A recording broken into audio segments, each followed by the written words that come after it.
Sir अभी Dubai leaks हम्म, हम्म, अभी recently और ऐसे ऐसे लोगों के नाम आ गए।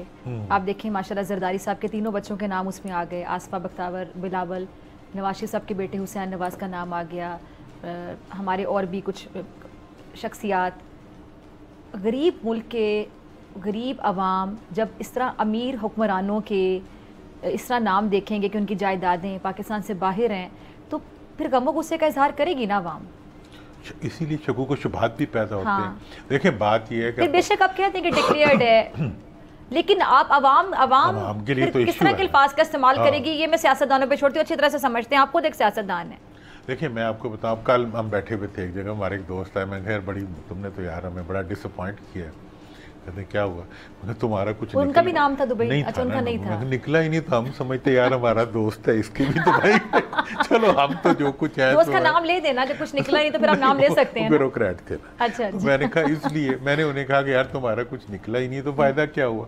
तो इस लिहाज से जो जब नाम निकलते हैं तो ग्रीवियंस पैदा होता है, रिजेंटमेंट पैदा होती है। आप जब बाहर जाते हैं आपका जो मतलब स्टैंडर्ड ऑफ लिविंग होता है, जब आपके जो लिविंग बियॉन्ड मीन्स होती है, तो उस सूरत हाल में जो इश्यूज पैदा होते हैं वो डेफिनेटली पैदा होते हैं, और उनके रेफरेंस से एक रिजेंटमेंट भी पैदा होती है, और उस रिजेंटमेंट को साहब एक सवाल है ना कि जब आपके पास अगर वाकई पैसे हैं सही, तो आप इन्वेस्टमेंट अगर करना चाहते हैं अपने मुल्क में करें।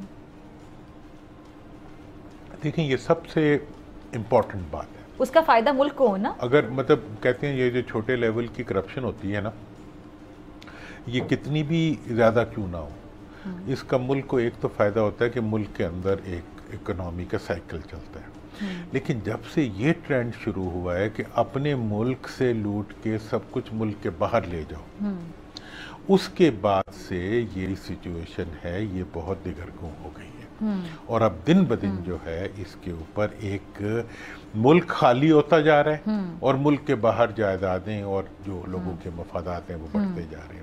हर और आवाम का गमो गुस्सा बढ़ता चला जा रहा है, और वही गमो गुस्सा तो अब नजर आ रहा है। है। इसलिए अब जो भी हमारे सियासतदान हैं उन्हें अपनी हिकमत अमली को रिविजिट करके ऐसी हिकमत अमली की तरफ जाना पड़ेगा जिसके नतीजे में आवाम को भी कुछ मिले, नंबर वन, मुल्क के अंदर गुर्बत कम हो, इसके साथ साथ उनका अपना जो स्टैंडर्ड ऑफ लिविंग है और उनकी जो जिंदगी है उसके अंदर एक फ़र्क महसूस हो। ठीक है। अच्छा, आप हुक्मरानों को मशवरे दे रहे हैं, सियासतदानों को मशवरे दे रहे हैं स्ट्रैटेजीज़ बनाने के, हिकमत अमली बनाने के। ये गंदम का मामला आपके सामने है, बेचारे किसानों के साथ जुल्म हुआ है ना, ज्यादती हुई है, जुल्म हुआ है, कौन आपको जिम्मेदार लगता है?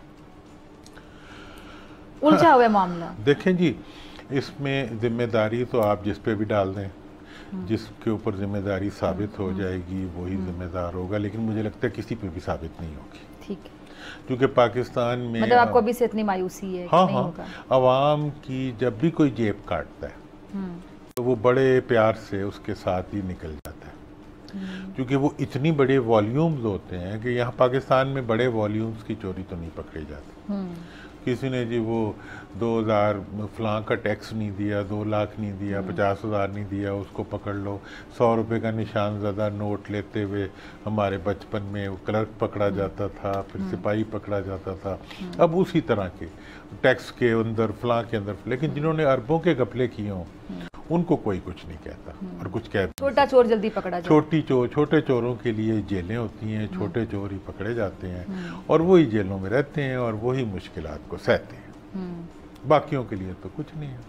फिर जब वो जेल से बाहर निकलता होगा, मैं उसका दिफा बिल्कुल नहीं कर रही ऐसे छोटे चोर का, लेकिन फिर वो बड़ा जिद में आकर वो बड़ा चोर बनने की कोशिश करता होगा। उसका देखिए, उसका जाहिर बात है ना, फ्रस्ट्रेशन हो जाती होगी, पूरे सिस्टम के ऊपर उसका ट्रस्ट खत्म हो जाता है, और फिर वो बाहर आके कहता होगा मैं डॉन ही बनूंगा। हाँ, मैं डॉन ही बनूंगा, तो डॉन बनूंगा या जितना कुछ कर सकूंगा वही करूंगा। बड़ा अहम पॉइंट है जो हम डिस्कस कर रहे हैं। मैं जरा नाज़रीन को बताते, कोई बिल्कुल लाइट नोट पे बात नहीं हो रही कि छोटे चोर को जब पकड़ा जाएगा और बड़े चोरों को नहीं पकड़ा जाएगा तो छोटा चोर, जाहिर बात है नफ्सियात है वो, मैं ये नहीं कह रही कोई सही करेगा, लेकिन छोटा चोर फिर जेल में रह के सोचेगा कि मैं बाहर निकल के डॉन ही बनूंगा। आप अग्री करते हैं? बिल्कुल ऐसे होते हैं, और हम देखते हैं जेलें जो हैं वो इस्लाह के मरकज तो नहीं है ना, जाहिर बात वो तो मजीद चोर को डाकू बनाना, डाकू लेकिन सर कुछ लोगों की बड़ी इस्लाह भी होती है ना, कुछ लोग वहाँ बैठ के बड़ा कुछ सीख लेते हैं, कुछ लोग बैठ के वहाँ किताबें पढ़ते हैं।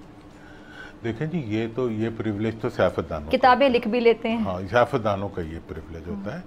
वहाँ के वजीर आजम, मेरा इशारा उसी तरफ था कि कुछ लोग, सियासतदानों का ये प्रिविलेज होता है, क्योंकि उनका, बल्कि कुछ सियासतदान तो ऐसे, पूरी दुनिया की अगर हम बात करें, कुछ सियासतदान तो ऐसे हैं, वो कहते हैं कि जी हमें जेल में जाके ये किताब लिखने का मौका मिला। बिल्कुल। देखें जी, आप जेलों की तारीख देखें तो जेलों की तारीख के अंदर जेलों ने बहुत बड़े बड़े सियासतदान पैदा किए हैं, बहुत बड़ी बड़ी तहरीकों की बुनियाद बनी है जेलें, कि तहरीकों, जेलें के अंदर से तहरीकें निकली हैं। अब नेल्सन मंडेला का आप देख लें, पूरी उसकी ज़िंदगी जो है, उसका जो आउटकम है वो जेल की गिरफ्तारी के अंदर एक ऐसी तहरीक है जिसने अफ्रीका की शक्ल, साउथ अफ्रीका की शक्ल बदल दी, नफरत की मोहब्बतें डाल दी। अब काश हमारी भी कोई जेल ऐसी हो जिससे निकलने वाला नफरतों के बजाय मोहब्बतों के सफ़र पे चल पड़े, जैसे नेल्सन मंडेला चल पड़ा था। क्या बात है। सब्सक्राइब करें और बेल दबाएं ताकि कोई खबर रह न जाए।